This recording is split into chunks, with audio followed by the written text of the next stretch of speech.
ലോകമറിയുന്ന നടനാവും. നിങ്ങളുടെ പോസ്റ്ററുകളും കട്ടൗട്ടുകളും വരും. അതെന്റെ ഏറ്റവും വലിയ മോഹമാണ്.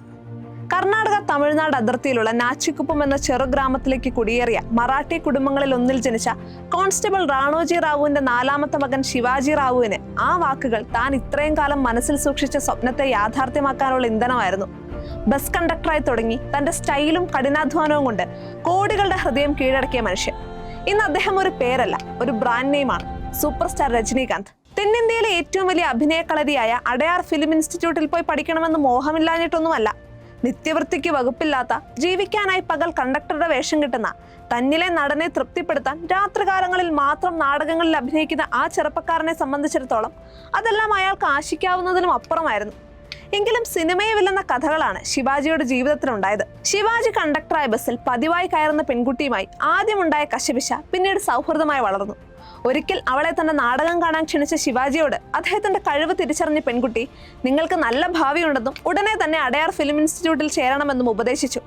തന്റെ അവസ്ഥ പറഞ്ഞു മനസ്സിലാക്കാൻ ശ്രമിച്ചപ്പോഴൊക്കെ പണത്തെക്കുറിച്ചോർത്ത് വിഷമിക്കേണ്ടെന്നും അതിനുള്ള പണമെല്ലാം താൻ തരാമെന്നും പറഞ്ഞ ആ പെൺകുട്ടി കൃത്യമായി വാക്കുപാലിച്ചു. അടയാർ ഫിലിം ഇൻസ്റ്റിറ്റ്യൂട്ടിലേക്ക് അവളടക്കം ഒരുപറ്റം സുഹൃത്തുക്കളയക്കുന്ന മണി ഓർഡറുകൾ ആരും കാണാതെ മരത്തണലിലോ ബാത്റൂമിന്റെ മറവിലോ ഇരുന്ന് എണ്ണി നോക്കും ശിവാജി. തന്റെ കഷ്ടപ്പാട് ഒപ്പമുള്ളവരെ അറിയിക്കാതിരിക്കാനായിരുന്നു ഇത്. നടപ്പിലും എടുപ്പിലും നോട്ടത്തിലും കൈകളുടെ ചലനത്തിലും സംഭാഷണത്തിലും എന്തിന് സിഗരറ്റ് കത്തിക്കുന്നതിലും ചുണ്ടത്ത് വെക്കുന്നതിൽ പോലും മറ്റെങ്ങും കണ്ടിട്ടില്ലാത്ത ഒരു ശിവാജി സ്റ്റൈൽ ഇൻസ്റ്റിറ്റ്യൂട്ടിൽ ഫാക്കൽറ്റികൾ പോലും ശിവാജിയെ ശ്രദ്ധിക്കാൻ കാരണമായി. തമിഴിൽ ശിവാജി ഗണേശൻ എന്ന പേരിൽ വളരെ പ്രശസ്തനായ ഒരു നടൻ ഉള്ളതുകൊണ്ട് ആ പേര് മാറ്റുന്നതാണ് ഉചിതമെന്ന് ശിവാജിയോട് പറഞ്ഞ അവർ തന്നെ അയാൾക്ക് വേണ്ടി പുതിയൊരു പേരും കണ്ടെത്തി, രജനീകാന്ത്.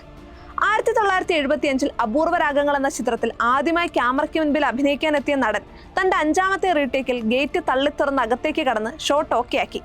അന്ന് ആ ഗേറ്റ് തുറന്നത് സിനിമാ ലോകത്തേക്ക് തന്നെയായിരുന്നു. അവിടുന്ന് അങ്ങോട്ട് രജനി എന്നത് തമിഴ് സിനിമയിലെ ബ്രാൻഡ് നെയിമായി മാറുകയായിരുന്നു.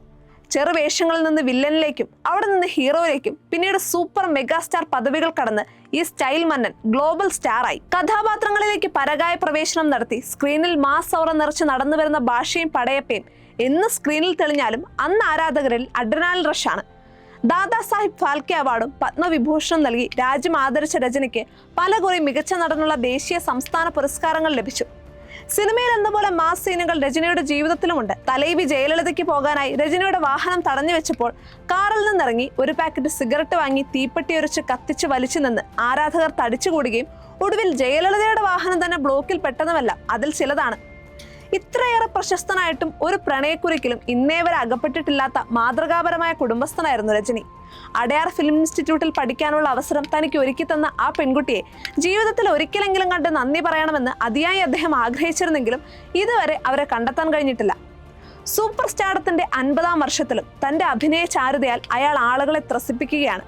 കോടാനുകോടി ജനങ്ങളെ ഇതുപോലെ ദീർഘകാലം ആഴത്തിൽ സ്വാധീനിക്കാനും ഹൃദയത്തോട് ചേർത്ത് നിർത്താനും കഴിയുന്ന ഒരുതരം മാജിക് ആ മനുഷ്യന്റെ രക്തത്തിലുണ്ട്.